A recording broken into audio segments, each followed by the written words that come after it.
Egg count ಕಮ್ಮಿ ಇದೆ ಅಂತ ಹೇಗ್ ಗೊತ್ತಾಗುತ್ತೆ? ಸೊ ನಾವು ಯೂಸ್ ಮಾಡೋದು 2 ಇಂಪಾರ್ಟೆಂಟ್ ಟೆಸ್ಟ್.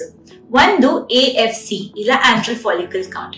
ಇದು ಪೀರಿಯಡ್ಸ್ ಬಂದಿದ್ ಸೆಕೆಂಡ್ ಡೇ ಇಲ್ಲ ಥರ್ಡ್ ಡೇ ಅಲ್ಟ್ರಾಸೌಂಡ್ ಮಾಡಿ ಎಷ್ಟು ಫಾಲಿಕಲ್ಸ್ 2 to 9 ಮಿಲಿಮೀಟರ್ಸ್ ಇರುತ್ತೋ ನೋಡ್ಕೊಂಡು ಅದನ್ನ ಕೌಂಟ್ ಮಾಡಿ ಅದು 5 ಗಿಂತ ಕಮ್ಮಿ ಇದ್ರೆ ಅವಾಗ ಅದನ್ನ ಪುವರ್ ಓವೇರಿಯನ್ ರಿಸರ್ವ್ ಅಥವಾ ಡಿಮಿನಿಶ್ಡ್ ಓವೇರಿಯನ್ ರಿಸರ್ವ್ ಅಂತ ಕರಿತೀವಿ. ಇನ್ನೊಂದು AMH ಅನ್ನ ಬ್ಲಡ್ ಟೆಸ್ಟ್. ಈ AMH ಯಾವಾಗ್ಲೂ ಚಿಕ್ಕ ಚಿಕ್ಕ ಫಾಲಿಕಲ್ಸ್ ಇಂದ ಪ್ರೊಡ್ಯೂಸ್ ಆಗುತ್ತೆ. ಸೊ ಈ ಫಾಲಿಕಲ್ಸ್ ಎಲ್ಲ ಕಮ್ಮಿ ಆದ್ರೆ AMH ಕೂಡ ಕಮ್ಮಿ ಆಗುತ್ತೆ. ಸೊ ಇದು ಸಿಂಪಲ್ ಬ್ಲಡ್ ಟೆಸ್ಟ್. ಪೀರಿಯಡ್ಸ್ ಬಂದಿದ್ ಯಾವ್ದಾದ್ರೂ ದಿವಸ ಬ್ಲಡ್ ಟೆಸ್ಟ್ ಕೊಟ್ಟು ಈ AMH ನೋಡಿದ್ರೆ AMH 1 ಗಿಂತ ಕಮ್ಮಿ ಇದ್ರೆ ತುಂಬಾ ಡಿಕ್ರೀಸ್ಡ್ ಓವೇರಿಯನ್ ರಿಸರ್ವ್, 1 to 2 ಇದ್ರೆ border line ovarian reserve, more than 2 ಇದ್ರೆ ಯೂಶಲಿ ನಾರ್ಮಲ್ ಓವೇರಿಯನ್ ರಿಸರ್ವ್ ಅಂತ ಕರಿತೀವಿ. ಇನ್ನೊಂದು ಒಂದೊಂದ್ಸರಿ ಸಿಂಪ್ಟಮ್ಸ್ ಇರಬಹುದು.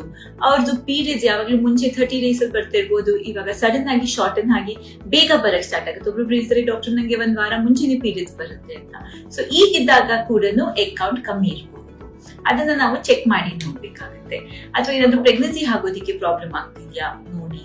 ಇಲ್ಲ ಅಂದ್ರೆ ಏನಾದ್ರೂ ಬೇರೆ ಸಿಂಪ್ಟಮ್ಸ್, ಈಸ್ಟ್ರೋಜನ್ ಕಮ್ಮಿ ಆಗೋದ್ರಿಂದ ಸ್ವಲ್ಪ ಮೆನೋಪಾಸಲ್ ಸಿಂಪ್ಟಮ್ಸ್ ಕೂಡ ಸ್ಟಾರ್ಟ್ ಆದ್ರೆ ಅದು ಆಲ್ಮೋಸ್ಟ್ ಅಡ್ವಾನ್ಸ್ ಲೆವೆಲ್ಸ್ ಅಲ್ಲಿ ಇರ್ಬೋದು. ಸೊ ನಿಮ್ ಡಾಕ್ಟರ್ ನ ಕನ್ಸಲ್ಟ್ ಮಾಡಿ ಏನಾಗ್ತಿದೆ ಅಂತ ನೋಡ್ಕೊಂಡು ಪ್ರೆಗ್ನೆನ್ಸಿ ಚಾನ್ಸಸ್ ನ ಕಡಿಮೆ.